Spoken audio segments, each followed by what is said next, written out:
Buenas tardes. Ya, perfecto. Entonces empezamos con la grabación. Muchas gracias, Diana, por iniciar la grabación. Bueno, pues buenas tardes con todos. Como saben, hoy vamos a hablar sobre la unidad 3 de los contenidos, que es la ética del servicio. Ustedes en su material es importante que lo revisen y que profundicen las cosas que nosotros vemos aquí en clases y tienen también algunos temas adicionales de lectura en el material con relación a cada uno de los temas. Entonces es importante que vayan revisando y haciendo las actividades de la plataforma con tiempo para que se les vayan desbloqueando y puedan rendir en la fecha y horas propuestas el examen final. ¿De acuerdo? Entonces, bueno, pues vamos a arrancar aquí con una pequeña pregunta que les tenía preparadas. Déjenme ver. Voy a compartir. Ya.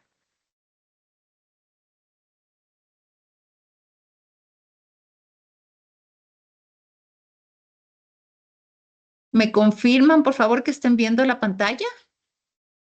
Confirmado, Gabriela. Ya, perfecto. Yo ya les dejo de ver a ustedes. Entonces, ahí, ya les veo. Entonces, dice así, ¿no? Un gobierno digitaliza el sistema de asignación de turnos judiciales. Gracias al nuevo algoritmo, los procesos fluyen 3 veces más rápido. Sin embargo, personas sin acceso a Internet o con bajo nivel de alfabetización digital comienzan a quedarse fuera del sistema. Las estadísticas de eficiencia mejoran. La Corte declara un hito de transformación. ¿Ustedes qué opinan al respecto?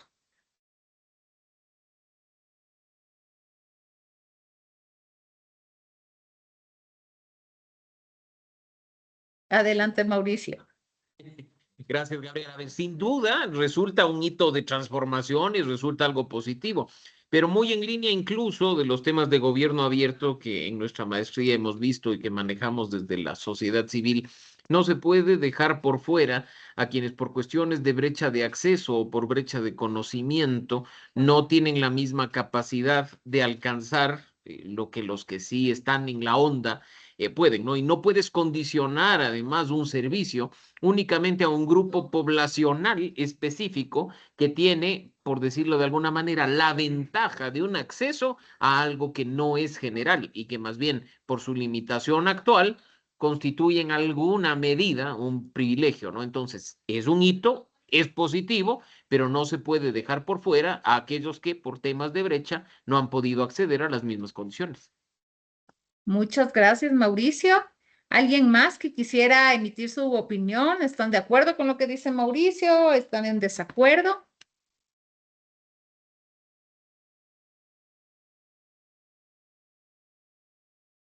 ¿Nadie más quisiera emitir? A ver, Karen, adelante, Karen, por favor. Buenas tardes, profe. Buenas tardes con todos. Sí, estoy de acuerdo con mi compañero y es algo que podemos ver ahorita en la actualidad, como cierto grupo es segregado, se podría decir, por esta falta de conocimiento. Y sin irnos muy lejos, ahora digamos, las transferencias en los bancos ya se hacen de manera digital y las personas adultas no saben cómo manejar. Entonces ahí también va, y si se dirigen al banco, lo único que le dicen es no sé, todo está en línea, hágalo en línea y no son capaces de capacitarlo. Entonces, creo que quien emita ese tipo de papeleo, se lo puede decir, tendría que generar ciertas capacitaciones a los adultos que no pueden acceder a esto, porque ciertamente se está dando un beneficio a una población, pero se está olvidando de cierta población que también es parte de la sociedad y también tiene un rol. Muchas gracias, Karen. Y con relación a los temas que nosotros hemos visto desde el punto de vista ético, ¿qué está pasando con este caso propuesto? ¿Qué implicaciones éticas tiene o qué trasfondo ético tiene? ¿Qué es lo que ustedes pueden identificar? Como buscar el bien mayoritario, pero segregando cierta población. O sea, se busca un bien que es común a una mayoría. dejando de lado a otros. ¿Y eso qué enfoque de la ética viene a ser?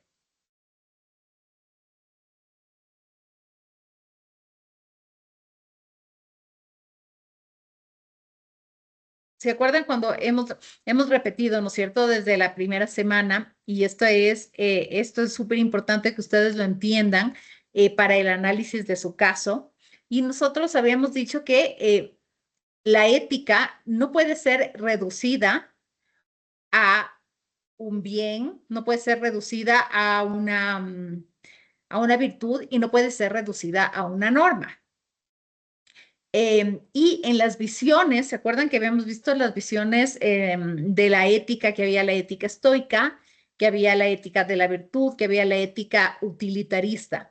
¿A qué enfoque pertenecería este caso como concluyente de que es un caso exitoso, ¿no? Porque hay una transformación y eso se ve como positivo. Entonces, ¿qué enfoque de la ética de trasfondo tiene esto? ¿Estoico, utilitarista o de virtud? Me parece que es estoico por lo que busca el bien común. O sea, aquí hay un bien común, pero recuerden que el estoico, la perspectiva estoica, lo que buscaba era un bien de la persona con el ejercicio de las virtudes, ¿no es cierto? Y se identificaba a la virtud como el bien. Entonces, había una desvinculación del bien común. Entonces, en este caso, ¿hay algún ejercicio de virtudes?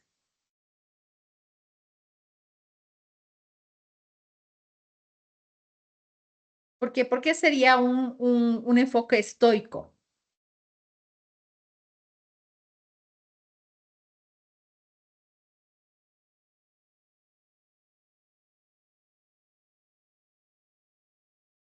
¿O qué enfoque ven ustedes? Karen dice que es un enfoque estoico. ¿Están de acuerdo con Karen o están en desacuerdo? A ver, pero pronúnciense, queridos maestrantes.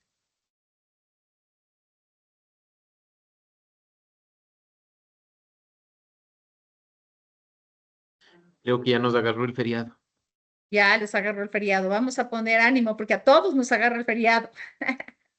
Por favor, pongamos ánimo para hacer ligera, digamos, esta clase eh, y, y tratar de avanzar con esta materia. A ver, vamos a recapitular, ¿no es cierto? Nosotros la primera semana habíamos visto unos enfoques reduccionistas de la ética, porque nosotros sostenemos desde el enfoque humanista que la ética es de la persona y que abarca todos los ámbitos de la persona, ¿no es cierto? Y que entonces para valorar si una acción es éticamente correcta, debe cumplir, digamos, con tres parámetros importantes. Primero, que el objetivo que busca la conducta sea considerado un bien para la persona, en este caso para la sociedad, ¿no es cierto?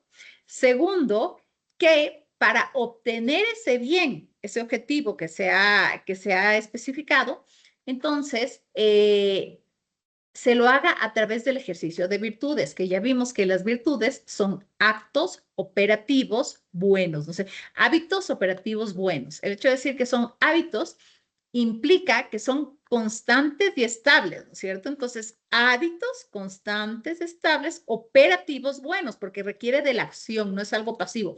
No es que me llega por ósmosis la virtud, sino que efectivamente la tengo que ejercitar para adquirirla. Y luego el tercero, el tercer aspecto que debe cumplir una conducta para ser considerada éticamente buena es que cumpla, que haya una concordancia de la conducta con la norma. Y nosotros hablábamos que la norma finalmente, o sea, tiene que ser considerada una norma ética. Para los abogados, el rato que nosotros hablamos de norma, enseguida se les viene a la mente la norma jurídica, la norma positiva, la norma escrita, ¿ya? Pero desde el punto de vista de la ética, la norma escrita es como que el mínimo requerido, ¿no es cierto? Porque ya la norma positiva lo que tendría que hacer es regular conductas para mantener, ¿no es cierto?, una armonía en la sociedad, es decir, para evitar un mal, ¿ya? Pero la norma ética es más exigente, es más amplia, ¿no es cierto? Entonces, mientras que en la norma jurídica se establece y se tipifica una acción específica y a esa acción se le da una consecuencia, la norma moral es más amplia, ¿no es cierto? Porque la norma moral lo que reviste son los principios y valores humanos, ¿no es cierto? El valor del respeto a la vida, de la libertad, de la justicia, etcétera, etcétera, ¿ya? Entonces, para analizar una conducta, para analizar una conducta y ver si es que es éticamente correcto, entonces se tienen estos tres aspectos, ¿no? Que el fin sea bueno, que se utilicen los medios para llegar a ese fin, sean las virtudes, y que esa conducta esté en consonancia con una norma, ¿ya? Entonces, eso por un lado. Por otro lado, nosotros vimos que tenemos unos modos de entender a la ética que son reduccionistas, ¿no? Entonces, hay un modo de entender a la ética como que el fin de la persona es la virtud, ¿no es cierto? En el enfoque humanista se dice la virtud es un medio para alcanzar el fin, pero en la ética estoica se establece que el fin es la virtud en sí misma, ¿no es cierto? Entonces, que en la medida en que sea uno virtuoso, va a ser feliz y eso es lo éticamente correcto. Y si para ser virtuoso yo tengo que abandonar o, ¿cómo es la palabra indicada? Despojarme de ciertos bienes, lo hago, porque yo lo que tengo que hacer es vivir la virtud, ¿no es cierto? Esa es la ética estoica. La ética utilitarista, en cambio, establece que el fin, ¿no? El fin es lo que se tiene que conseguir y el fin es bueno, ¿ya? Pero ¿cuál es el problema de la ética utilitarista? Que desvincula el bien de la justicia, ¿ok? Entonces es una ética que busca un objetivo y que pone como que en equivalencia lo bueno con lo conveniente, lo bueno con lo útil, lo bueno con lo productivo, ¿no? Y esta visión de ética es la visión de la ética que justifica la justicia de la mayoría. Entonces, como que la mayoría, si para la mayoría está bien, entonces se acepta porque es la mayoría. Entonces, siempre en este tipo de enfoques, el problema es que hay una minoría, pero que existe y que tiene derechos y que tiene aspiraciones, ¿no es cierto? Después teníamos la otra figura que es la hedonista, que identificaban el bien con placer, ¿no? Entonces, en la medida en que causa placer, en que es bueno, entonces sí, en que no causa sufrimiento, eso está bueno, eso produce felicidad y eso me lleva a una vida ética. ¿De acuerdo? Entonces, esto vimos la semana pasada, mis queridos maestrantes. La pregunta que yo les digo es, en este caso, en este pequeñísimo caso, ¿no es cierto? ¿Qué enfoque de trasfondo hay en ese caso? O sea, ¿cómo se está tomando la decisión? ¿Cómo se está valorando como exitoso o no el resultado? Adelante, Karen.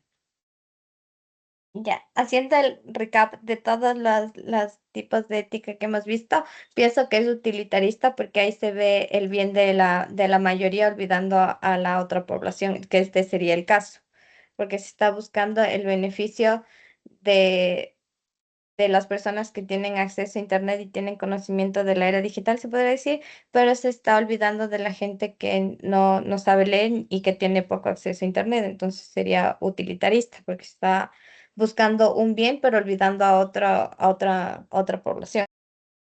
Excelente, Karen. Sí, efectivamente, aquí hay un trasfondo utilitarista, porque se está fijando el bien como la eficiencia. Y si yo, para ser eficiente y para cumplir mis estándares de eficiencia, dejo atrás a un grupo o no me preocupo de cómo ese pequeño grupo, aunque sea minoritario, pueda tener un acceso a estos procesos más eficientes, entonces sí, efectivamente estamos ante una ética utilitarista.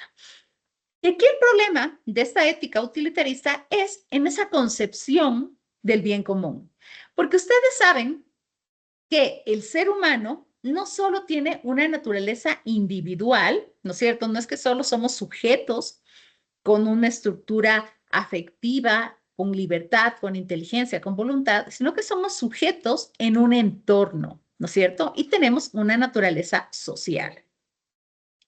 Entonces, como la persona humana tiene una naturaleza individual y tiene una naturaleza social, existe la ética de la persona, ¿ya? Que es lo que nosotros hemos estado viendo, sobre todo el capítulo 1 de esta asignatura, la unidad 1 de esta asignatura habla muchísimo de la ética individual, que es la ética de virtudes, y además existe una ética social.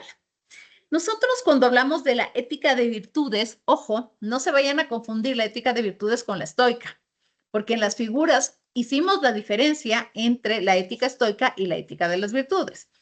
La ética estoica, decíamos que los estoicos lo que hacían era, pensaban que las virtudes revestían una segunda naturaleza, ¿no?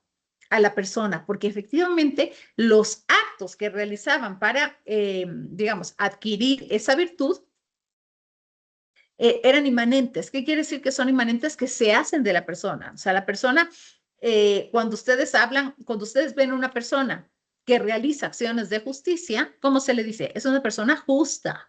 O cuando se encuentran con una persona que constantemente dice mentiras, no es que ustedes dicen, esta persona es una persona que dice mentiras, sino que dicen, esta persona es mentirosa.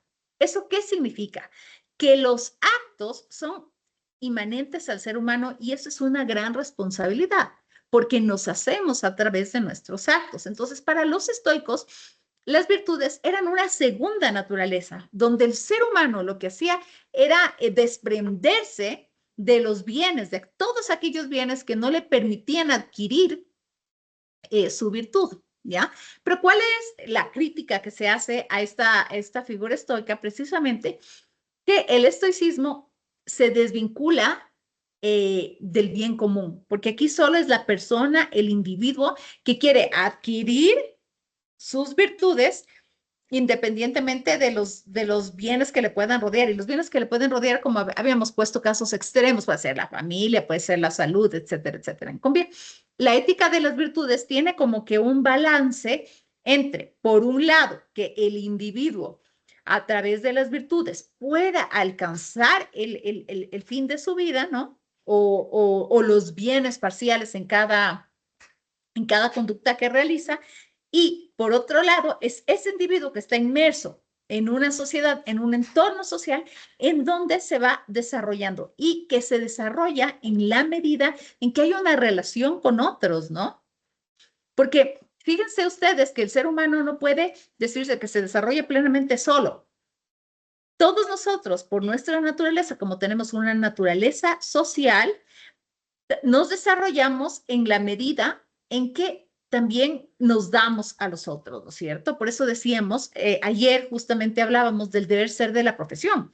El deber ser de la profesión no es solo que el sujeto que está estudiando, que tiene una profesión, pues efectivamente sea el máximo, sea el capo, no, sino que la profesión, el deber ser de la profesión, tiene una finalidad de servicio a la sociedad, de poner a disposición de la sociedad esos conocimientos y esas competencias que nosotros aprendemos a través de nuestra profesión. ¿De acuerdo? Entonces, en ese sentido, el ser humano tiene una naturaleza individual y tiene una naturaleza social. Y en la ética del individuo, la ética del individuo trata de que el individuo llegue a su fin último, que habíamos dicho que el fin último es esa felicidad, la felicidad que da sentido a la vida, la felicidad que lleva a la plenitud de la persona, ¿no es cierto? Entonces, como que la ética individual, el ejercicio de virtudes, el ejercicio de la libertad, el cultivo de la inteligencia, el cultivo de la voluntad, lo que lleva al individuo es a que se vaya perfeccionando para lograr una plenitud en su vida, ¿de acuerdo? Y en cambio, la ética social tiene que ver con el bien común de la sociedad, ¿no es cierto? En la ética individual hay un bien individual del sujeto y en la ética social se mira al bien común. Y por lo tanto, el bien común equivale, desde esta perspectiva humanista, a la búsqueda de la perfección social. ¿De acuerdo? Que es muy distinto la perfección social que, digamos, la satisfacción de la mayoría. Aquí voy a dejar de compartir. Ok. ¿Sí? ¿Hasta aquí tienen preguntas? ¿No? Ok. Entonces, decimos que el individuo busca un bien individual y la sociedad busca un bien común. Y que el bien común tiene que ver entonces con la búsqueda de la perfección social, ¿no es cierto? Y esta perfección social sí implica varios ámbitos y enfoques, ¿no? Porque implica que debe haber un progreso y un desarrollo en la sociedad. Entonces, ¿cómo se puede dar un progreso y un desarrollo en la sociedad? ¿Qué ámbitos hay? ¿Ustedes qué encuentran? ¿Qué ámbitos se encuentran? Económico, ¿Correcto? Entonces, ahí tiene que haber un enfoque económico. ¿Qué más?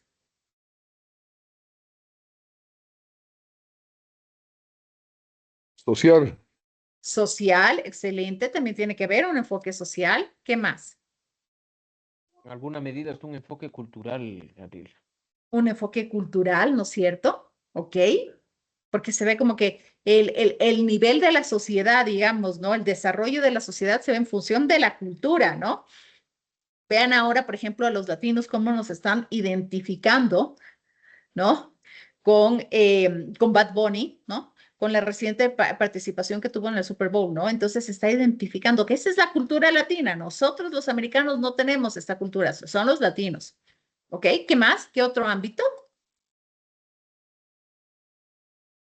Económico, social, cultural. También puede ser un ámbito político, ¿no? Que es súper importante el ámbito político, un ámbito jurídico, ¿qué clase de leyes tenemos? educativo, Educativo, el ámbito educativo entraría en social, ¿correcto? Victoria, perdón, ¿qué decías? El ámbito religioso, buenas tardes, también nos sería. Perdón, El ámbito religioso. puede ser el ámbito religioso, ¿correcto? Y Entonces, en este caso, sí nos estaban, bueno, tomando en cuenta como Bad Bunny, no es un prejuicio también juzgar de que si ya él es así o ponen este supuesto de que todos somos así, no es un prejuicio, sería tomado obvio, como obvio, porque Bad Bunny no nos representa a todos. O sea, tal vez será del gusto o representar a un grupo, pero por ejemplo, a mí no me representa. Entonces, que yo caiga en la canasta de todos porque Bad Bunny es latino y yo soy latino, claro, eso es un prejuicio, obviamente. Pero el tema es que el bien común se ocupa de un bien externo a la persona, ¿no es cierto? El bien individual se ocupa de algo interno de la persona, ¿no? Cómo yo encuentro ese sentido de mi vida y cómo voy logrando mi vida plena, ¿no? Mientras que el bien común tiene que ver con algo externo a la persona, pero que se comparte entre todos. ¿No? Y este bien común tiene que ver no solo con bienes, sino con valores. Entonces, hay un autor de apellido Fridolin que dice que el bien común constituyen bienes o valores externos, en cuanto son finalidad de actuaciones de muchos, dentro de los cuales el individuo ejerce con su actuación una función parcial. Entonces, este concepto es bastante interesante porque el bien común no sería responsabilidad única y exclusivamente del presidente de la República, ¿no es cierto? Sino que sería responsabilidad de todos los individuos de una sociedad desde el rol y la función que ese individuo ejerce. ¿De acuerdo? Entonces, para el bien común ecuatoriano, el presidente de la República, las autoridades, los jueces, los asambleístas, desde su rol, eh, tienen que actuar para que se alcance un bien común, pero la sociedad civil también, desde su rol, ¿no? Y dentro de la sociedad civil tenemos a los niños, a los estudiantes, a los universitarios, a los maestrantes, lo que sea, ¿no es cierto? Que desde el rol aportan a este bien común. Entonces, el bien común no se trata de que todo es de todos y nada es de nadie, ¿no es cierto? Sino de que cada individuo participa desde su rol ciudadano, como persona, como ser humano en el bien común. Y así, o sea, se participa así en el bien común debido a que esta participación es constitutiva de la existencia de la sociedad. ¿De acuerdo? Entonces, Un estudiante de colegio que no estudia, que copia, no sé, que lleva drogas a su colegio, etcétera, etcétera, etcétera, no está aportando a la construcción del bien común, porque su rol, o sea, su responsabilidad grave por su rol es estudiar.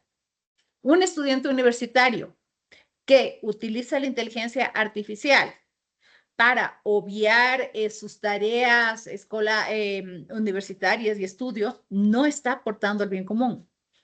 Un padre de familia o una madre de familia que engaña, que es infiel a su esposo, por ejemplo, una madre de familia que es infiel a su esposo, no está aportando al bien común de la sociedad, ¿no?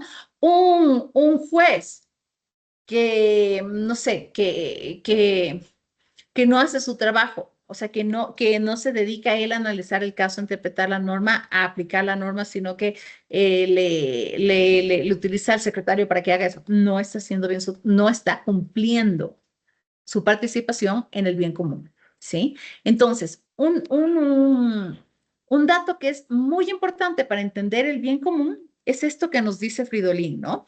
Que son estos valores, bienes y valores externos, pero que son finalidad de muchos, o sea, porque son compartidos y para alcanzarlos se tiene que ejercer una actuación de acuerdo a su función parcial, ¿sí? O sea, de acuerdo al rol que tiene la sociedad, tiene una responsabilidad y participa del bien común. Y esto es súper importante porque así como tenemos esa responsabilidad en relación a nuestra función de ciudadanos para construir el bien común, también en esa medida tenemos el derecho de gozar de ese bien común. Entonces, por ejemplo, la noción de patria, nación, pueblo, es una expresión cultural de lo que se comparte, ¿sí? De esos valores que son externos a la persona y que se comparten, así como también el espacio público, así como los poderes públicos, ¿no? El poder legislativo, el ejecutivo y el judicial. Eh, Ahora bien, este bien común no implica que como son varios individuos desde sus funciones que actúan para construir el bien común, no implica que el bien común se constituya como la suma de todos los bienes individuales de las personas que comparten esos valores en sociedad. O sea, el bien común no es la suma de los bienes individuales, sino que el bien común sí que se ordena el desarrollo de la persona como un ser social y trascendente, ¿no? Porque para lograr el bien común se necesita que los miembros de esta sociedad estén en condiciones de procurar también su propio desarrollo, ¿no? Como que nadie da lo que no tiene, ¿sí? Entonces, el mismo autor Fridolin establece que el bien común inmanente ¿ya? Es un perfeccionamiento humano como fin común que comprende o abarca los perfeccionamientos humanos individuales como parte de una pluralidad de bienes, ¿ya? Entonces, efectivamente, en una sociedad que está constituida por varios individuos, se requiere que cada uno de estos individuos logre un perfeccionamiento humano individual. Y en la medida en que logre ese perfeccionamiento individual, colabore en la construcción del bien común. ¿Sí? Entonces, después, claro, el bien común incluye, ¿no?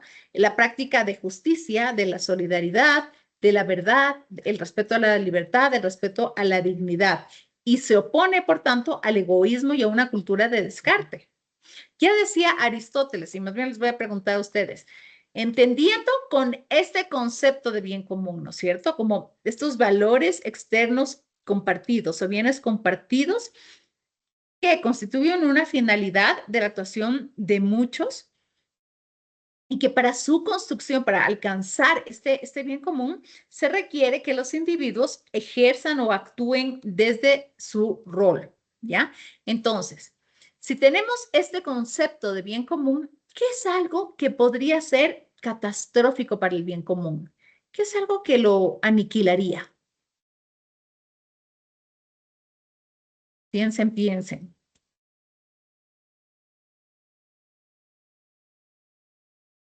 Es que, profe, yo creo que es muy difícil llegar a encontrar el bien común, porque siempre va a haber alguien que va a salir perdiendo. Digamos, como en el ejemplo que vimos al inicio de clases, la mayoría de personas ganan, se podría decir, pero cierta parte minoritaria no. Entonces, creo que como tal, el bien común no existe, porque siempre va a haber personas que van a tener necesidades diferentes o pensamientos diferentes. Entonces ahí creo que el bien común es muy difícil de encontrar o llegarse a hacer. Digamos como que ahorita pongamos una votación en el grupo, unos van a votar que sí, unos van a votar que no, o como las elecciones para el presidente, ya para unos que haya ganado Daniel Noboa fue lo mejor, pero para otros no, entonces ahí el bien común como que no coexiste. Bueno, pero es que no confundamos el bien común con uniformidad o una unidad de pensamiento, ¿ya? Porque aun cuando, por ejemplo, tú piensas en el país Ecuador, con las votaciones, unos están muy contentos con Daniel Noboa y otros están muy descontentos.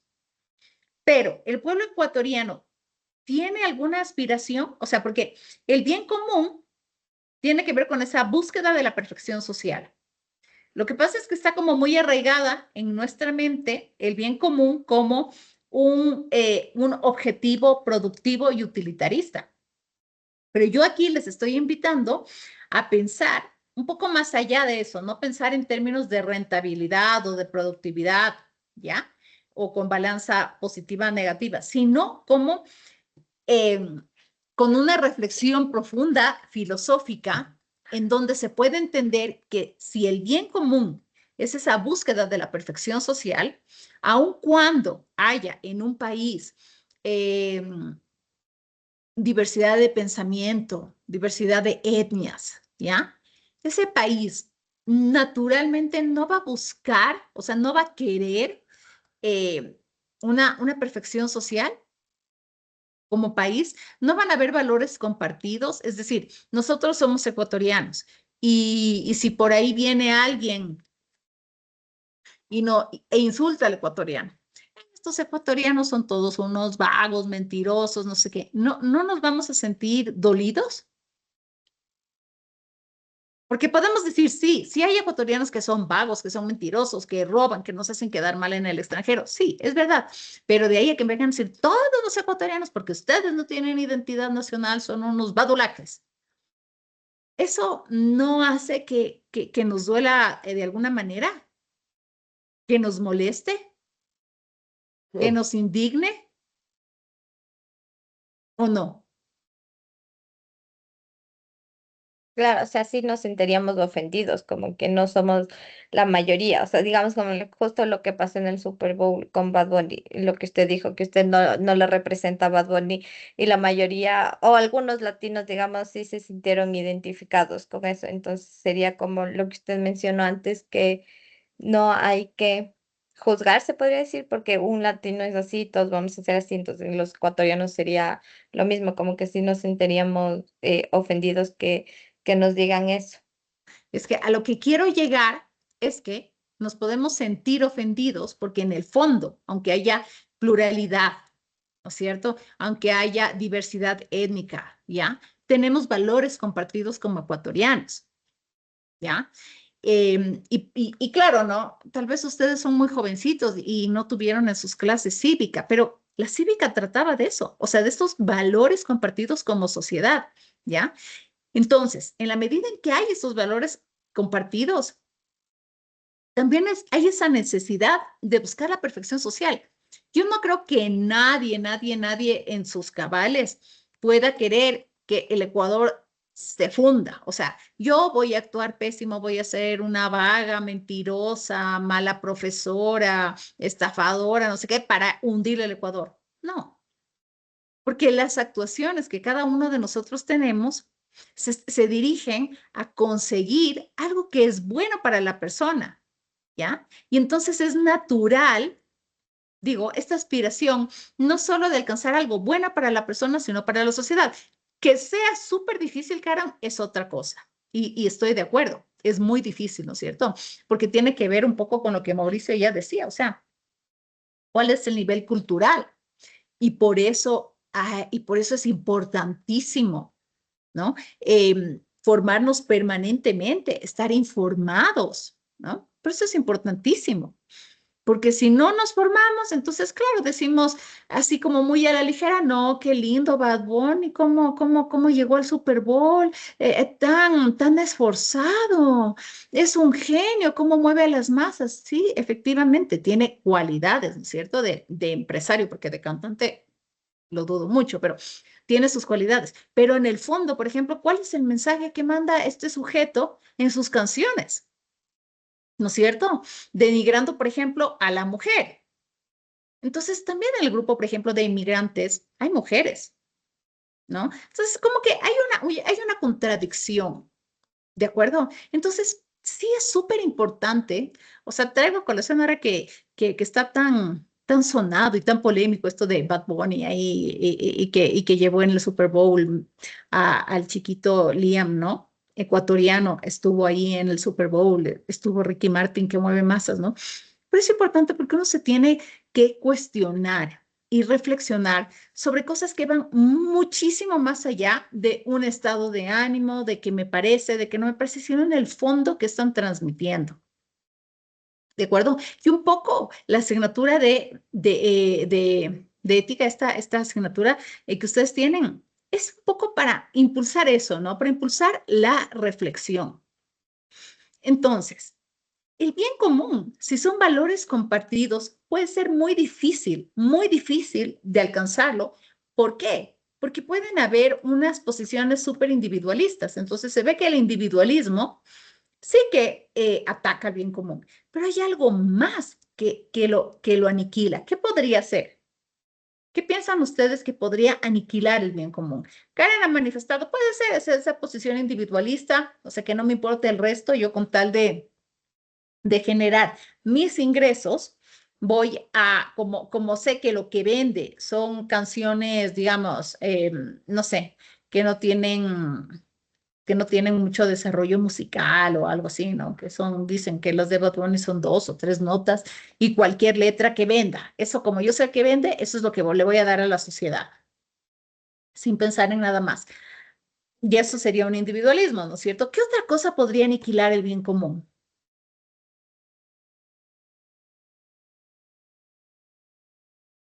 Mauricio, no se te escucha.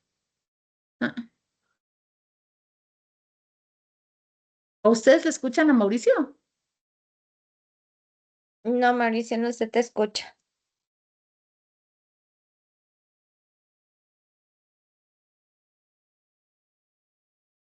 ¿Qué otra cosa piensan ustedes que podría aniquilar al bien común?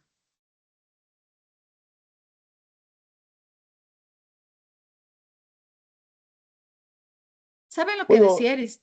Adelante, adelante, Virgilio. buenas tardes. En realidad la situación es muy subjetiva. Hablemos del tema Bad Bunny. Podría aniquilar el bien común de sus canciones que no tienen sentido, que no las compartimos muchos. Sin embargo, en el caso específico, yo creo que ahí estuvo como bien común el orgullo latinoamericano. E independientemente de que nos guste o no nos guste Bad Bunny, creo que fue hacia ese bien común, el orgullo latinoamericano. O por ejemplo, hablemos de Colombia, con Pedro Escobar, Pablo Escobar, perdón.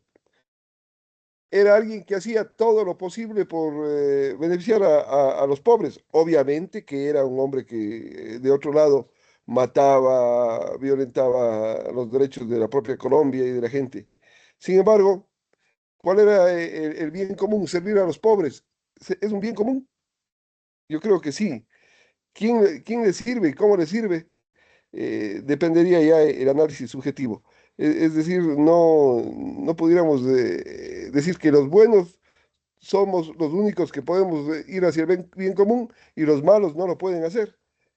Con esos ejemplos, más o menos como usted decía, es sumamente subjetivo. No es decir la suma de todos hace el bien común. tanto unos en alguna orilla cuantos otros en la otra orilla podría analizarse desde el punto de vista subjetivo, estimada Gabriela. Muchas gracias, Virgilio. A ver, hay un tema que es muy interesante, ¿no? O sea, ¿y qué es lo que decíamos? El bien común no es la suma de bienes individuales, pero sí exige la participación de todos los que conforman la sociedad desde el rol que ocupa, ¿ya? Entonces, efectivamente tiene que haber una coherencia entre las acciones de los individuos y el bien que se persigue, ¿ya? Porque pueden haber actuaciones que sean consideradas buenas, pero que en el conjunto no aporten al bien común.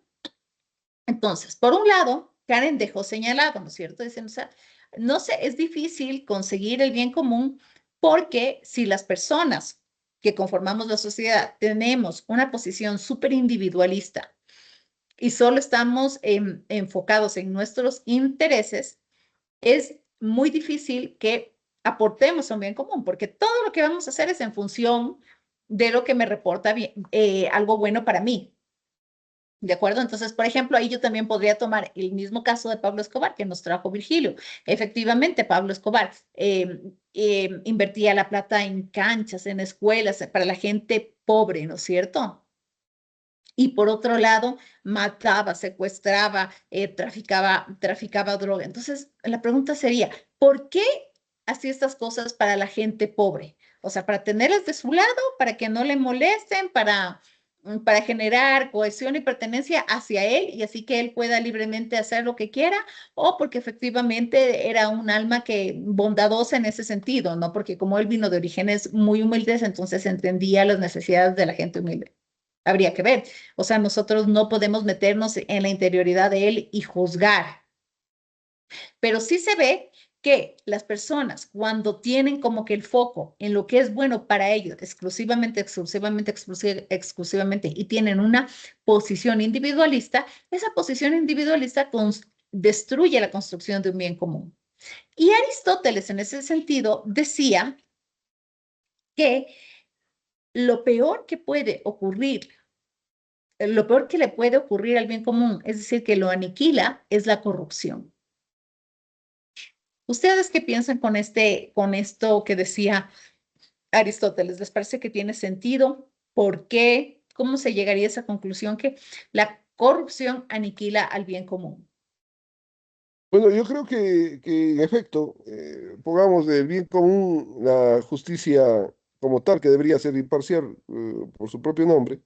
Sin embargo, la corrupción, el manipuleo de la justicia, la venta de los cargos, los intereses de que sentencien a favor de unos, en contra de otros, que es corrupción, lo aniquila, ¿no? Porque todo el mundo desconfía de la justicia en el país cuando existen jueces probos, creo que la mayoría, pero los casos neurálgicos como los que vemos a diario demuestran lo contrario. Ok, muchísimas gracias, Virgilio. ¿Alguien más que quisiera dar su opinión? No sé si ya se arregló mi micrófono, Gabriela. Sí, sí, Ahí sí, se sí. te escucha. Ajá, perfecto. Partiendo del concepto de que la corrupción es el abuso de poder para beneficio propio, es claramente que al buscar ese beneficio particular para uno mismo, de manera egoísta, de manera ególatra o egocentrista, terminas destruyendo cualquier posibilidad del bien común. Correcto, correcto. Entonces, efectivamente, fíjense que el individualismo extremo puede llevar a estas posiciones, ¿no? De tener el foco única y exclusivamente en un objetivo que es bueno para uno sin olvidarse de los demás. Y sin tomar en cuenta a los demás. Y eso puede pasar tanto en una esfera política, en una esfera social grande, pero también en la familia, porque, por ejemplo, los grupos sociales, ¿no? Las organizaciones domésticas o las formales, etcétera, tienen su bien común, ¿no es cierto? Y en la familia también hay un bien común. Y el bien común son los hijos. Entonces, si no se procura el bien y el desarrollo de los hijos, también se está faltando a esa construcción del bien común.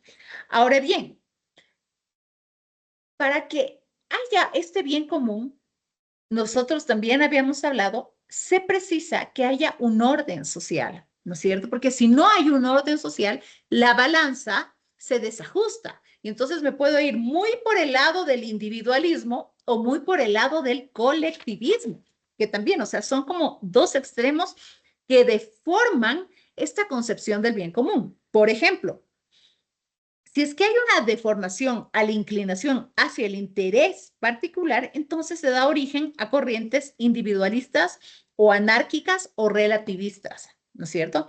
Pero si se da la inclinación hacia el bien común y se deja el bien particular a un lado, entonces se da origen al colectivismo, al comunismo y al estatismo. Entonces son dos deformaciones. El reto, el arte, está en que se puedan complementar o se puedan alinear armónicamente, ¿no es cierto?, el bien común y los bienes individuales. No que el bien común asuma todos los bienes individuales, sino que para poder alcanzar ese bien común, haya la posibilidad de que cada uno de los sujetos morales pueda tener un desarrollo pleno para alcanzar su bien individual. ¿Ok? Entonces, el bien individual no está en contra del bien común, ¿ya? Y más bien el bien individual posibilita alcanzar el bien común en la medida en que este bien individual sea realmente un bien verdadero, porque se acuerdan que nosotros estudiábamos también la semana pasada que uno de los objetivos de la inteligencia, el objeto de la inteligencia es la verdad. Y la importancia de cultivar a la inteligencia está en que la inteligencia nos va a presentar algo como bueno, ¿ya?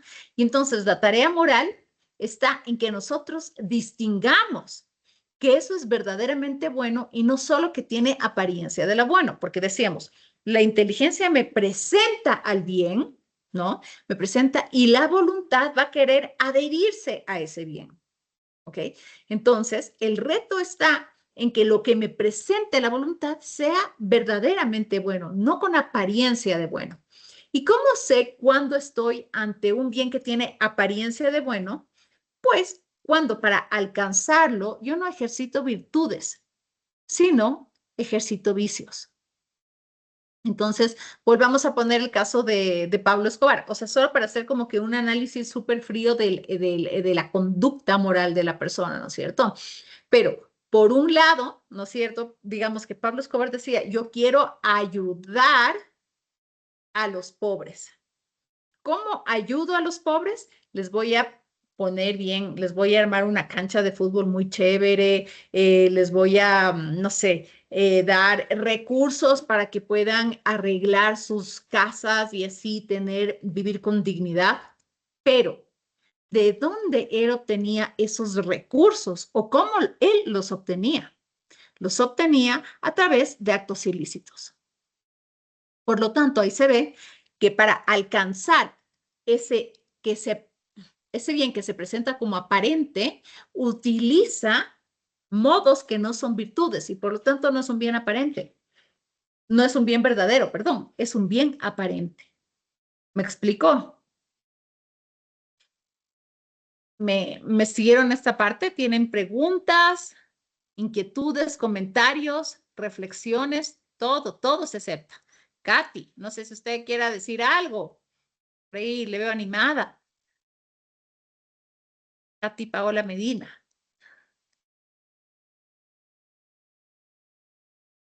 No, profe, más que todo que sí nos lleva a un análisis súper profundo que conlleva un tema de mucha reflexión, porque realmente a veces justificamos o muchas veces consideramos de que ciertas acciones que beneficia eh, a un grupo, pero obviamente se lo hace de manera no ética, de no manera responsable, sino obviamente que muchas veces justifica, no, es que hizo el bien o ayudó a tal persona y es bueno, pero comúnmente no es al 100% bueno, sino más bien es como que se justifica o se oculta o se camufla esa intención, obviamente, pero con acciones o actos que no están en parte de lo que es ser íntegro, ser eh, ser consciente de uno mismo como esas virtudes, los principios que uno tiene, que obviamente es la honestidad, el tema de la responsabilidad, el tema del respeto y sobre todo el tema de poder ser ese ser humano integral y obviamente que cumpla, y a veces siempre partiré y diré de que sí es desde un tema de valores, de principios que nos van construyendo a lo largo de la vida y bueno, lo que somos hoy en día es esa construcción de todo ese contexto de quienes hemos estado rodeados de las personas significativas o no significativas, lleva una parte de la vida donde en cierta etapa nosotros decidimos como ya descartamos lo bueno o interiorizamos lo bueno o descartamos lo malo y es la parte importante de los primeros años de vida de todo ser humano. O sea, sí, sí es de parte de los contextos. Entonces, sí, sí es que a la larga tenemos que ser bastante conscientes, digo conscientes y de poder, bueno, en un momento determinado decidir. Una de que tenemos a nuestro lado también eso, somos espejo y tenemos seres humanos al lado de nosotros que también depende del transcurso de su vida. Y bueno, si realmente somos responsables de tanto del presente y del futuro, de quienes están o de quienes formamos, que pueden ser nuestros hijos en el ámbito educativo, que pues, son somos los adultos. Entonces, sí, sí, sí, somos los adultos, somos muy responsables en la vida de los seres humanos, donde quienes nos rodean. Muchas Eso. gracias, Katy. Ok, entonces yo creo que con los conceptos que nosotros hemos manejado desde la semana pasada, ustedes están en una posibilidad muy, muy grande de poder analizar a profundidad. O sea, no es que quiero hacerle mala fama a Bad Bunny, ¿no? Pero me sirve muchísimo, digamos, todo lo que está pasando coyunturalmente para entender. Porque, digamos, en este análisis de la conducta ética, ¿no es cierto? No tiene que haber contradicción, sino más bien tiene que haber consistencia entre el fin que busco, que debe ser verdaderamente bueno, los medios que utilizo y la consonancia con la norma.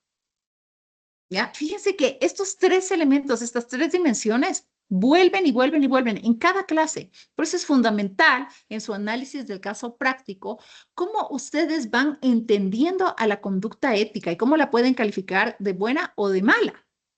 Entonces, sí, hay muchas cosas que están sujetas a opiniones. Por ejemplo, gustos. Alguien puede disfrutar de las melodías, de la voz, de los bailes, de las letras de Bad Bunny. Son gustos. Eso no tiene que ser todo el mundo. Pero lo que sí podemos hacer es analizar de manera objetiva y fundamentada, ¿no? Científicamente, porque la filosofía es una ciencia de si esa actuación, por ejemplo, actuación en el Super Bowl, fue una actuación éticamente buena, ¿no es cierto? Desde el punto de vista del fin, de la virtud y de la norma, ¿ya? Pero yo eso los voy a dejar a ustedes, para que ustedes lo vayan digiriendo poquito a poco, y bueno, pues y tal vez puedan traer resultados interesantes, ¿no? Que a mí tal vez me puedan hacer pensar, porque digamos, yo ya tengo una posición tomada, pero pueden haber otras posiciones siempre y cuando sean fundamentadas, pero no fundamentadas en una opinión o en un gusto, sino con estos elementos que son objetivos y que son objetivos de la persona. Entonces, cuando hay un bien común, quiere decir que hay unos bienes individuales que están en consonancia, que no se tienen que pelear, que no se tienen que contradecir. Y si hay contradicción y pelea, quiere decir o que este bien no es común o que estos bienes en realidad no son bienes, son apariencia de bienes. ¿Se entiende? Entonces, por eso hay este concepto de justicia social y de orden social. Entonces, les voy a tomar la lección porque nosotros hemos hablado repetidas veces aquí. ¿Cómo se teje el orden social? ¿Cómo se teje? ¿Qué se necesita mínimamente para que exista orden social? Normas y valores como parte de un tema que puede ser de partida, digamos. También vínculos e interacciones entre la sociedad, entre los integrantes de esa sociedad. eh, Deberes y responsabilidades, pero sobre todo responsabilidades compartidas. Y te diría también una base de instituciones para cuando los temas a nivel personal se van de las manos, sean las instituciones las que puedan equilibrar ese tipo de desequilibrios. Por ejemplo, Mauricio, tomando los elementos que tú me has dicho para un orden social, vamos a tomar al régimen nazi, ¿no es cierto? El régimen nazi tenía instituciones, tenía normas, Sí, tenía valores, sus valores, pero los tenía. los tenía. Había relaciones y vínculos en esa Fuertes, sociedad, fuertísimos entre su propia sociedad. y había orden social. Para eso sí.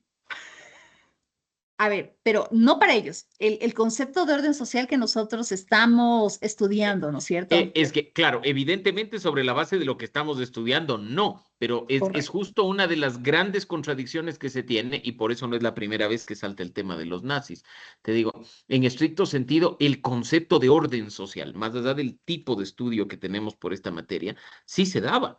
Y por eso es que ellos incluso armaron los valores de manera distinta, tenían sus valores, que no eran valores compartidos con otras sociedades, pero que eran sus... Entonces, a veces sí conflictúa mucho ese tema, al menos desde mi punto de vista, ¿no? Claro, pero Porque lo que por eso es que tenían, ahora estamos, solo te digo, por eso es que ahora estamos retrocediendo, y a propósito de la discusión de Bad Bunny, por qué y todo, te digo, ahora estamos retrocediendo a ese tema, muy similar al de esa época, ¿no? Porque si queremos analizar lo que ocurre este rato en Estados Unidos, podríamos hacer un tema similar, quizá no con tanta fuerza, que el que estamos haciendo con el tema nazi, y decir, ¿hay orden social? Sí, el orden social de Donald Trump. ya, pero lo que hay es un orden institucional, jurídico, ideológico, ¿ya? Pero el orden social, nosotros decíamos que la base fundamental del orden social son relaciones de justicia.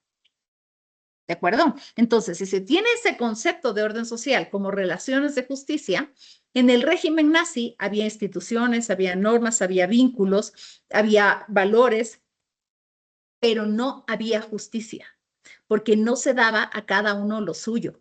A tal punto que entre ellos, digamos, esos vínculos que tú dices, Mauricio, o sea, súper fuertes, ¿no es cierto? En muchos eran unos temas de manipulación psicológica brutal. ¿Ya? Brutal. Entonces no se puede hablar de orden social. Si cogemos el orden institucional de Donald Trump y nosotros estudiamos, hay normas, hay valores, hay instituciones, pero ¿qué pasa? ¿Qué pasa desde la posmodernidad con la norma? Y eso sí es algo súper peligroso. El peligro que ha habido en la posmodernidad con la norma es que se le desvincula a la norma como medida de lo justo, al derecho como medida de lo justo.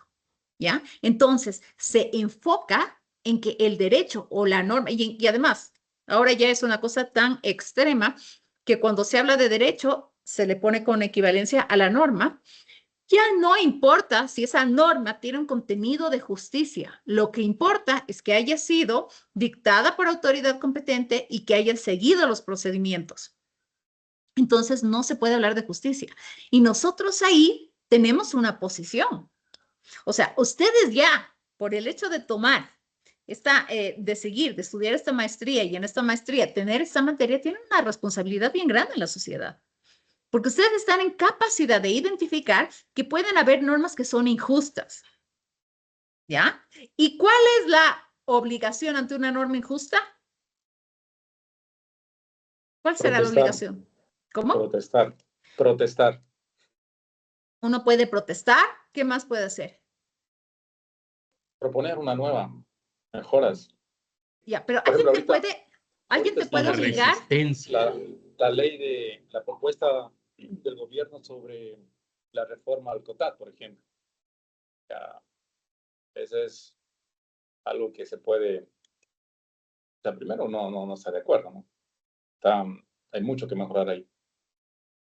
Correcto, pero por ejemplo, si estamos en el ámbito de propuesta, ¿ya? Entonces ahí como sociedad civil, y si hay un grupo de la sociedad civil o lo que sea que no está de acuerdo y que tiene los fundamentos, digamos, unos fundamentos sustentados, no por ideologías, sino porque, digamos, hay una base razonable, entonces tiene la obligación de participar en el proceso y de construcción de esa norma, ¿no?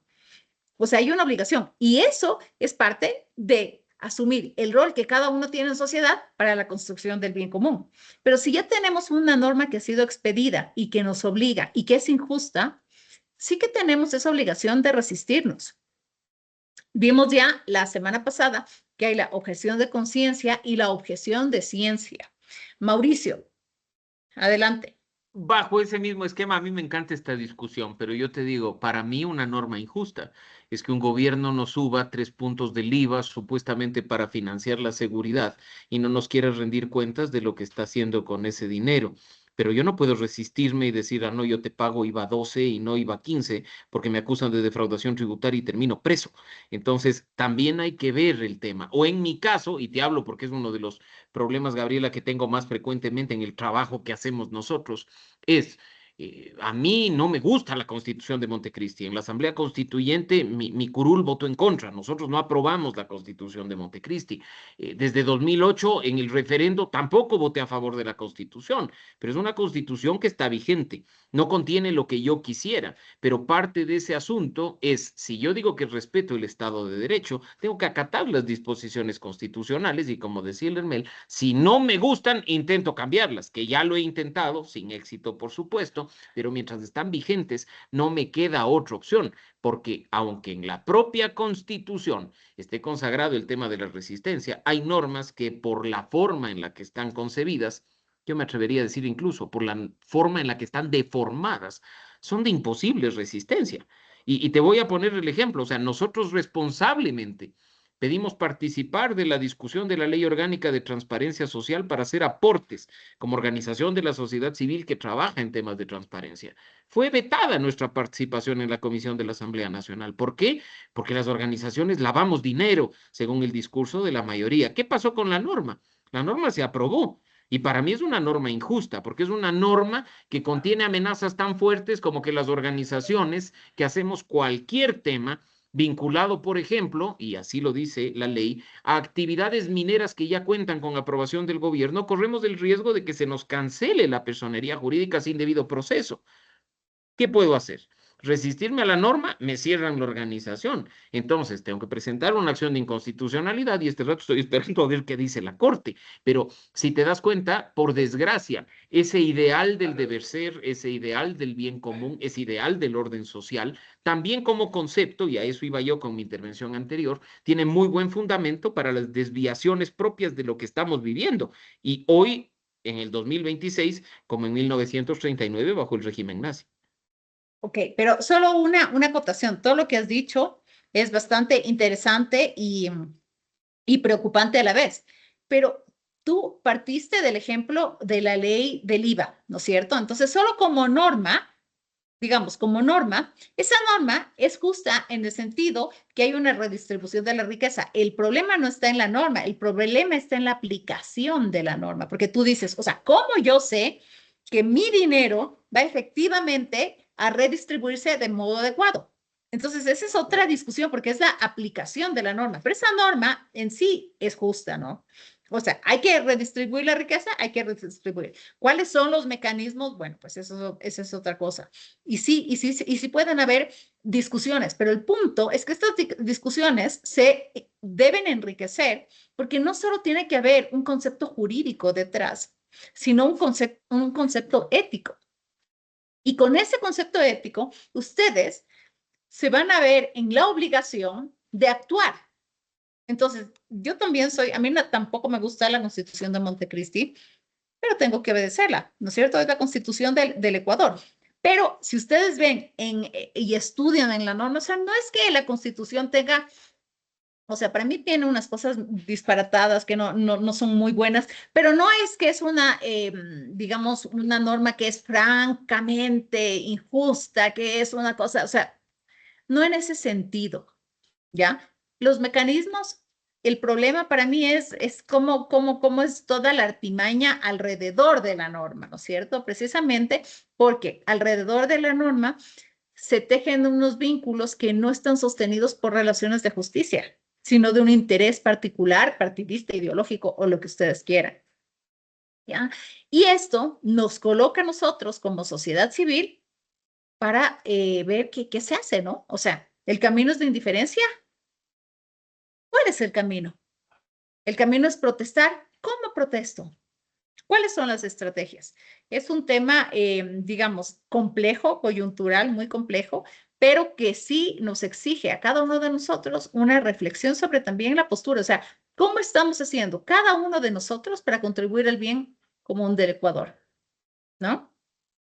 Entonces, son las 7:15. Vamos a tener un receso de 5 minutos y volvemos con el siguiente tema. Muchas gracias. Vamos al café, gracias. Gracias.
Buenas tardes, buenas noches. Retomamos la clase.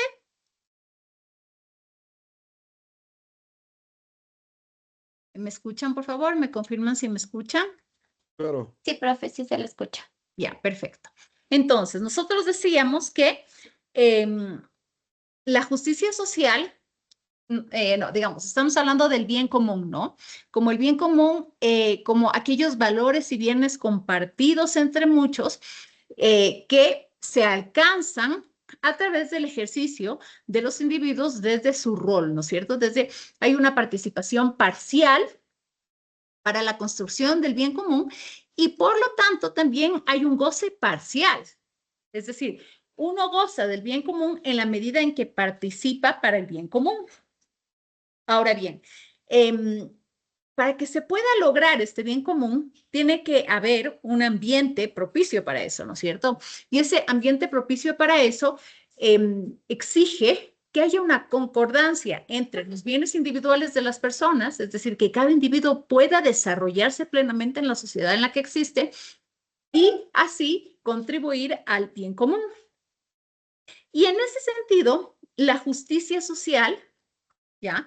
La justicia social es un medio como propicio para fomentar este orden social. Nosotros decíamos que existe un orden social en la medida en que hay las relaciones que hay de los individuos en la sociedad son relaciones mínimamente de justicia. ¿De acuerdo?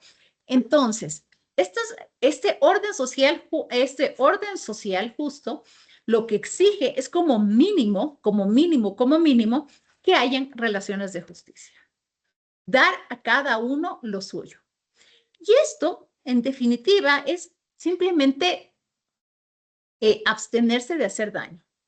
Es decir, yo no voy a quitar lo que es de suyo a otros, pues no le voy a causar daño, ¿no es cierto? Entonces, nosotros en otras clases decíamos, efectivamente, ¿cómo nos sentimos si es que roban cerca de nuestra casa? Aunque no nos hayan robado a nosotros, a nuestra persona o a alguien de nuestra familia. ¿Cómo nos sentimos? Entonces, nos sentimos incómodos, nos sentimos mal porque sentimos que no hay seguridad, que ya no podemos caminar por el barrio, etcétera, etcétera. Entonces, un orden social justo es como que lo mínimo indispensable para propiciar el desarrollo de sus individuos, exige que haya relaciones de justicia y por tanto que los individuos se abstengan de hacer daño. Entonces, un individuo que no trabaja lo que debe trabajar, pero que cobra su sueldo, está causando un daño al orden social justo.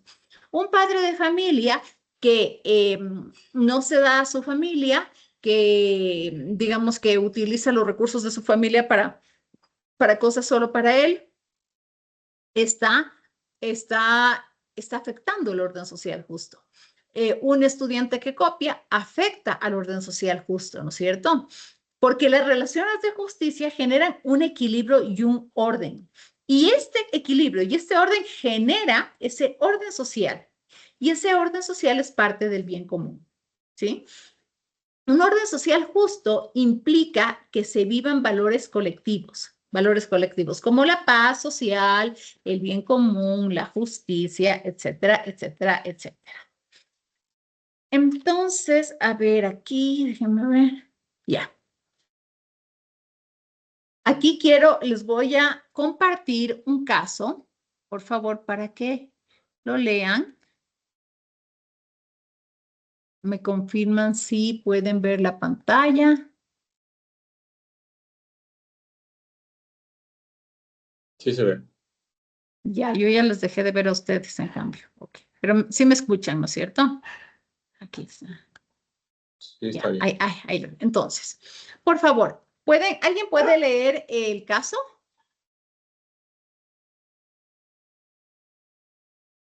A ver, dice, Ecuador está en proceso de transición hacia la conectividad 5G.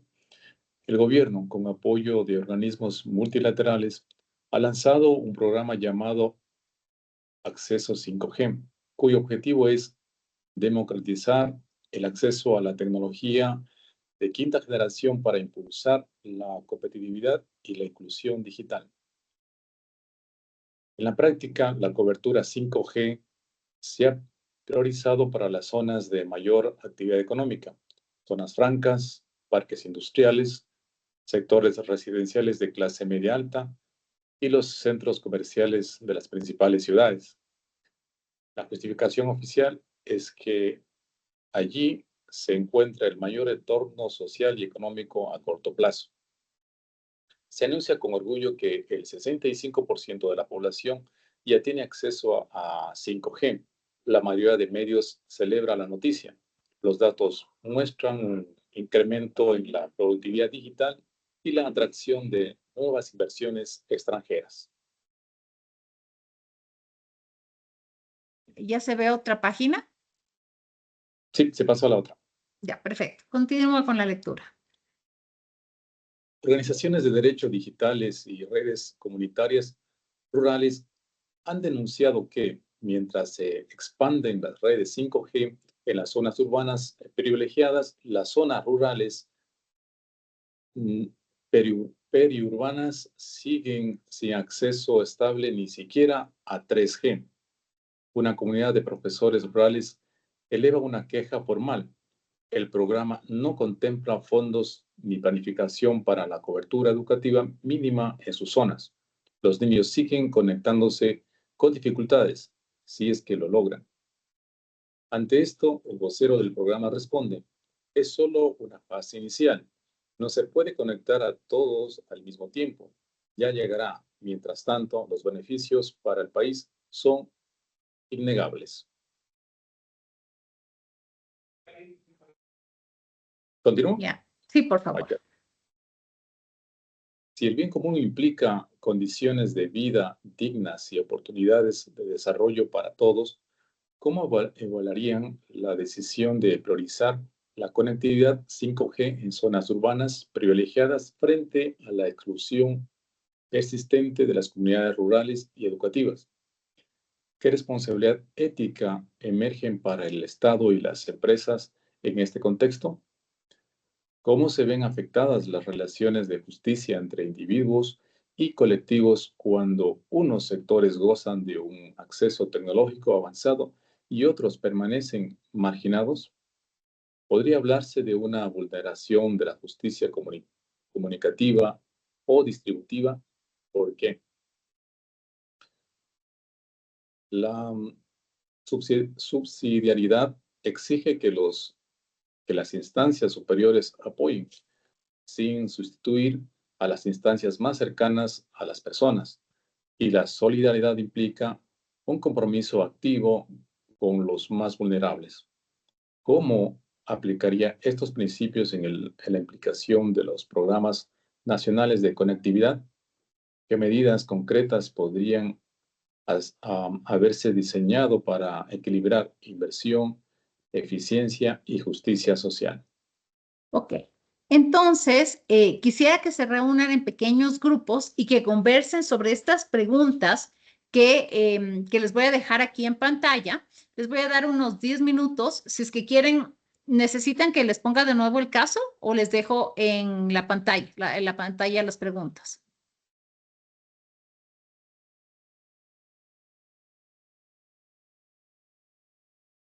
Las Bueno, sí, de preguntas, acuerdo. Marcelo.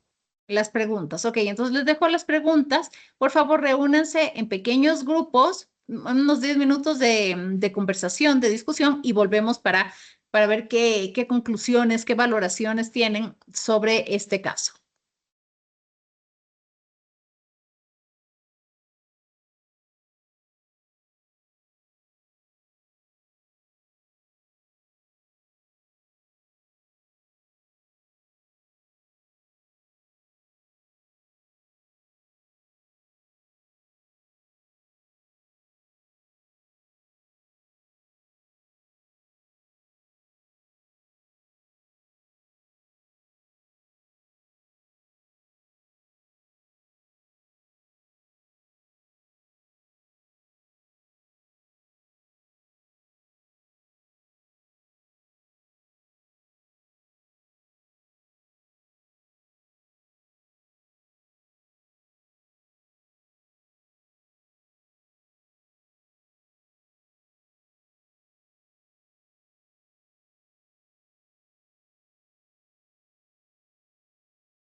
¿Listo?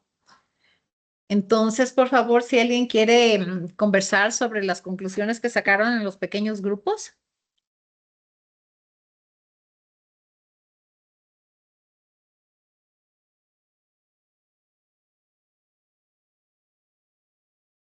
¿Y ya están de vuelta? ¿Me escuchan?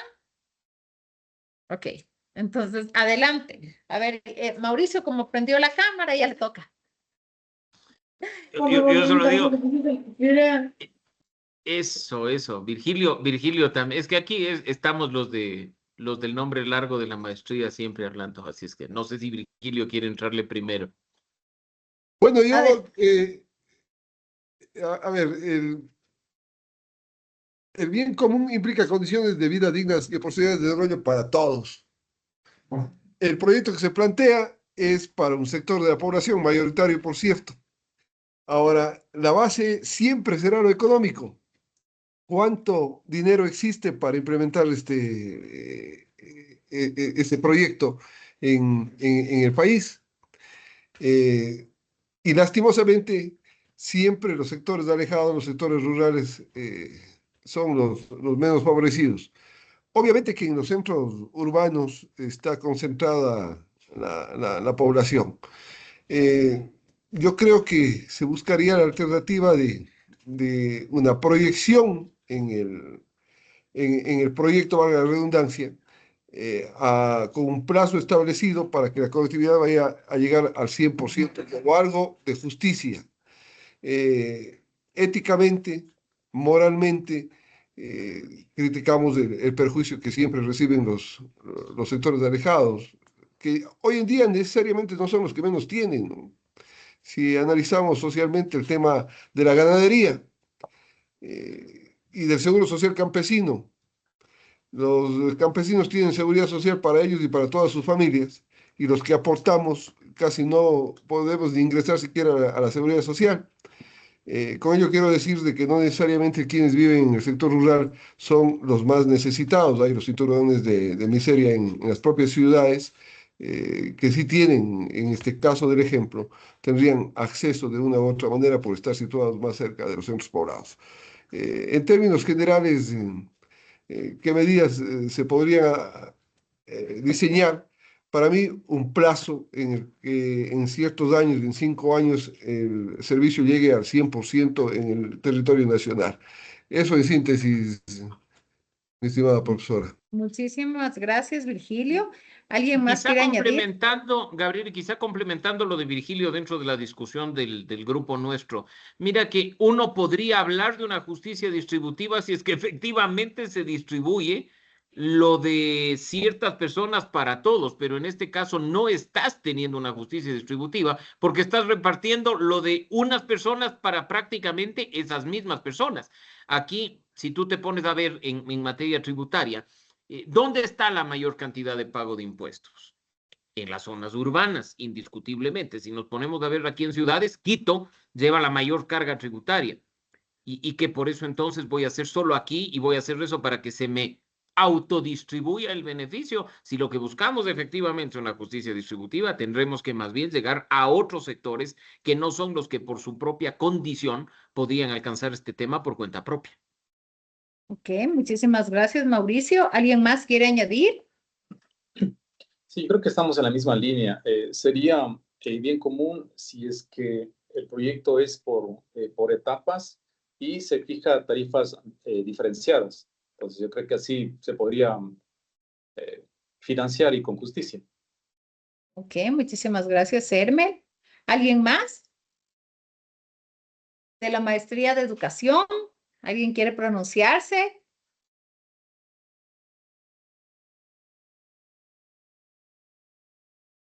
Parece que no. Ok. Bueno, pues efectivamente aquí, digamos, este caso tenía como propósito, ¿no? Establecer como un marco de las condiciones que se necesitan para que haya un orden social, ¿no es cierto? Y se pueda hablar de una justicia social. Entonces, como ustedes ven, siempre hay alternativas en la actuación y esto es lo que ustedes tienen que hacer en el análisis de su caso. En el análisis de su caso, ustedes tienen que identificar hechos, personajes, analizar las conductas desde el punto de vista ético y buscar las alternativas, porque siempre hay una alternativa, ¿ya? Y en esto que hablaba Hermel al último, claro, la alternativa que él propone es una alternativa que sí está basada, por ejemplo, en el valor de la solidaridad, ¿ya? Entonces, no dejemos, o sea, que este concepto de bien común quede como un lindo concepto en teoría, porque en realidad podemos hacernos de medios, ¿ya? Para realmente contribuir al bien común. Entonces, cuando uno está en una situación, pongamos así, ¿no? Que tienen muchas cosas en contra, un sistema jurídico que es como un círculo vicioso que no permite, que no da los medios, esas circunstancias vitales nos ponen, nos exigen que de alguna manera nos hagamos de medios y de recursos para poder resistir y para poder generar cambios, ¿ya? Por un lado. Por otro lado, no se puede hablar ni pensar en llegar a concretar un bien común si es que no hay valores compartidos como la solidaridad, ¿de acuerdo? También la subsidiariedad. ¿Alguien sabe lo que significa la subsidiariedad? ¿De qué trata el principio de subsidiariedad? ¿Alguien conoce? O sea, voy a hablar, Gabriela, desde la óptica del abogado y del tema de gestión pública, ¿no? Principalmente se trata de la intervención excepcional, supletoria, temporal y específica del Estado cuando los ciudadanos, los individuos no pueden alcanzar por sí solos los objetivos, ¿no? O sea, es una suerte de, o sea, como complementariedad, si es que queremos simplificarle un poco al término. Exactamente, pero lo has dicho muy bien. El principio de subsidiariedad tiene unas características, ¿ya? Y las características es que, ¿Crees que no les gusta? perdón, ya, las características tienen que ver con que se aplican medidas, ¿no es cierto?, de manera excepcional y temporal. ¿Qué quiere decir? Que una organización más grande, por ejemplo, el Estado, asume ciertas funciones de una organización mediana, dígase, no sé, o más pequeña, dígase familia, de manera temporal y porque es una situación excepcional, es decir, de alguna manera tiene que equilibrar un desbalance que hay ahí, ¿de acuerdo? Entonces, para la consecución del bien común, ¿no? Y de que efectivamente exista un orden social, se necesita que se fundamente en la subsidiariedad y en la solidaridad, ¿sí? Ahora bien, ¿qué finalidad tiene en todo esto la ley civil? ¿No es cierto? Aristóteles consideraba que la ley civil debe explicitar claramente la ley moral natural. Ahora, ¿qué es la ley moral natural? ¿Ustedes han escuchado hablar de la ley moral natural?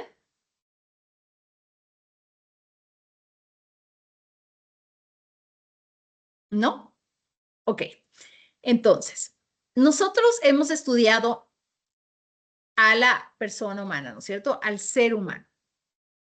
Y desde los griegos, digamos, ya se decía que el ser humano es un ser de naturaleza racional, ¿no es cierto? Entonces, que la naturaleza racional es lo que nos distinguía a nosotros de los animales, de los seres inertes, ¿no?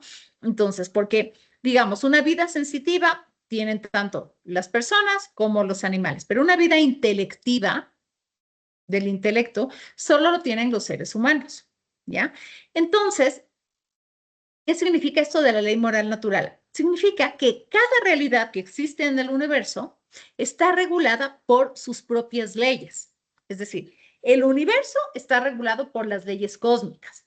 Las plantas están reguladas por las leyes de su naturaleza, ¿no es cierto? Entonces, no sé qué, la fotosíntesis, que la ósmosis, que, ¿ya? Que son propias de la vida vegetal. Los animales también están regulados por su propia naturaleza. Entonces, cómo funcionan, no sé, los mamíferos, los anfibios, cómo es el comportamiento de las manadas, y los seres humanos tenemos nuestra ley propia, que es la ley moral natural.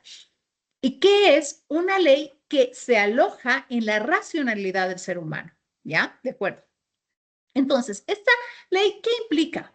Esta ley implica que nuestra racionalidad tiene una luz natural que nos ayuda a encontrar con la razón ciertas verdades, ¿ya? Entonces, ¿cuáles son esas ciertas verdades que son inherentes? O sea, quiere decir que la ley moral natural es una ley inherente a la naturaleza humana.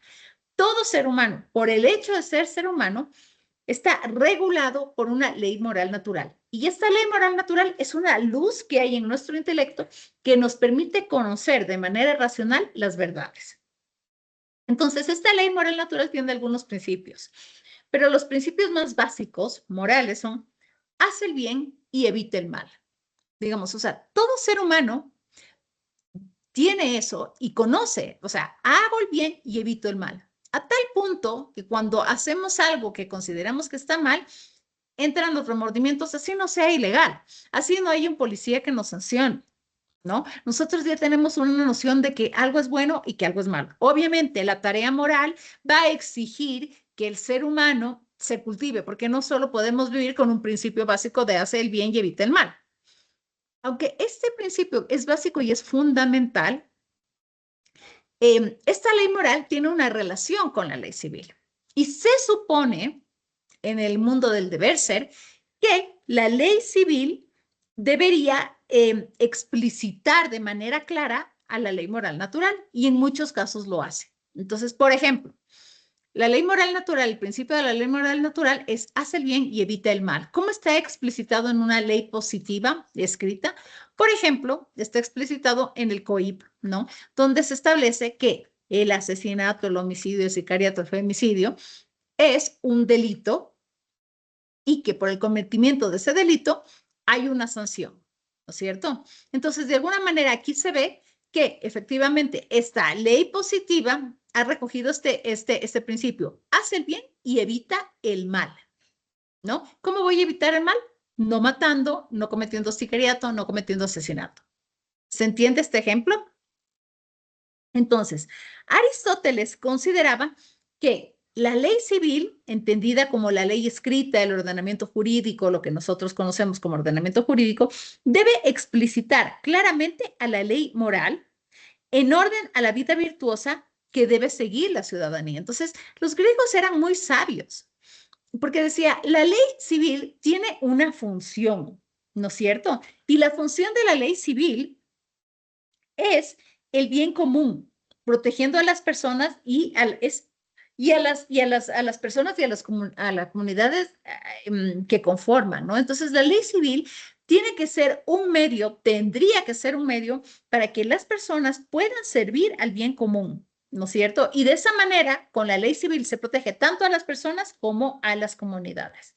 Ahora, el tema es lo que ya hemos hablado, que estábamos discutiendo, que efectivamente desde no sé, desde la Edad Moderna más o menos, que hubo una desvinculación entre lo que es la norma y la justicia, y hoy por hoy podemos tener muchas leyes que no cumplen con su cometido. ¿Cuál es su cometido?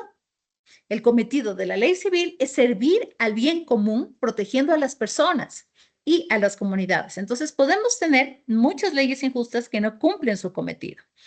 Santo Tomás, por ejemplo, decía que la ley es la ordenación de la razón para el bien común y dada por quien tiene a su cargo el cuidado de la comunidad. Fíjense este concepto tan potente. La ley es la ordenación de la razón, es decir, es racional. La ley civil debe ser racional. Es la ordenación de la razón para el bien común. Es racional, ¿por qué? Para conseguir, para alcanzar un bien común, dada por quien tiene a su cargo el cuidado de la comunidad.